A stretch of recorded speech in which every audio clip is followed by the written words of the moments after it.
വളരെ എളുപ്പത്തിലൊരു ചിക്കൻ കറി ഉണ്ടാക്കിയല്ലോ. അപ്പോൾ നമുക്ക് ആദ്യം ചിക്കനൊക്കെ ഒന്ന് നീറ്റായിട്ട് കഴുകി വെച്ചേക്കാം കേട്ടോ.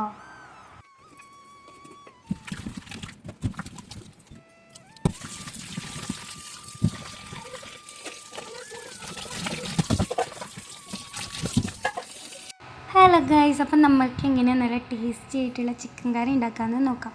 അപ്പോൾ വെളുത്തുള്ളിയും ഇഞ്ചിയും തൊലി കളഞ്ഞ് നമ്മൾ ചതക്കുന്നുണ്ട് കേട്ടോ. നന്നായിട്ട് ചതച്ചെടുക്കുക. അതുപോലെ നമ്മുടെ മല്ലിയിലയും പച്ചമുളകും വേപ്പിലയും കൂടിയിട്ട് അതും നന്നായിട്ട് ചതച്ചെടുക്കുക.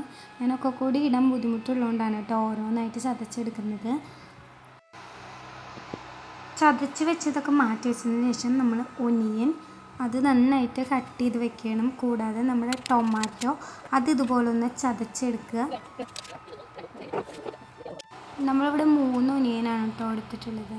അത് നൈസായിട്ട് കട്ട് ചെയ്തെടുക്കുകയായിരിക്കും ഏറ്റവും സിമ്പിള്. അതിന് ശേഷം നമ്മൾ ഈ ഒനിയൻ വറക്കാനായിട്ട് ഇടുക. അപ്പോൾ അടുത്തത് നമ്മൾ ചീനച്ചട്ടി വെച്ചിട്ട് വെളുത്തുള്ളി ഇഞ്ചി പേസ്റ്റും പച്ചമുളകും കറിവേപ്പിലയും മല്ലിയിലും കൂടി പേസ്റ്റും ഇട്ടിട്ട് നന്നായിട്ട് ഇളക്കുക. അതിന് ശേഷം നമ്മുടെ പൊടികളായ മല്ലിപ്പൊടി, മഞ്ഞൾപ്പൊടി, മുളക് പൊടി, കുറച്ച് ചിക്കൻ മസാലയും കൂടി ഇട്ടിട്ട് നന്നായി ഇളക്കുന്നതിന് ശേഷം മൂത്ത് വന്ന് കഴിഞ്ഞിട്ടുണ്ടെങ്കിൽ നമ്മൾ കഴുകി വെച്ച ചിക്കൻ അതിലോട്ട് ചിരിഞ്ഞ് കൊടുക്കുക.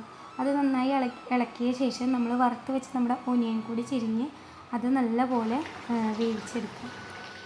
അപ്പം നമ്മുടെ സ്വാദിഷ്ടമായിട്ടുള്ള ചിക്കൻ കറി ഇവിടെ തയ്യാറായി കഴിഞ്ഞിട്ട്. അപ്പോൾ എല്ലാവരും ഒന്ന് ട്രൈ ചെയ്ത് നോക്കുക, എങ്ങനെ ഉണ്ടെന്ന് അറിയിക്കാം.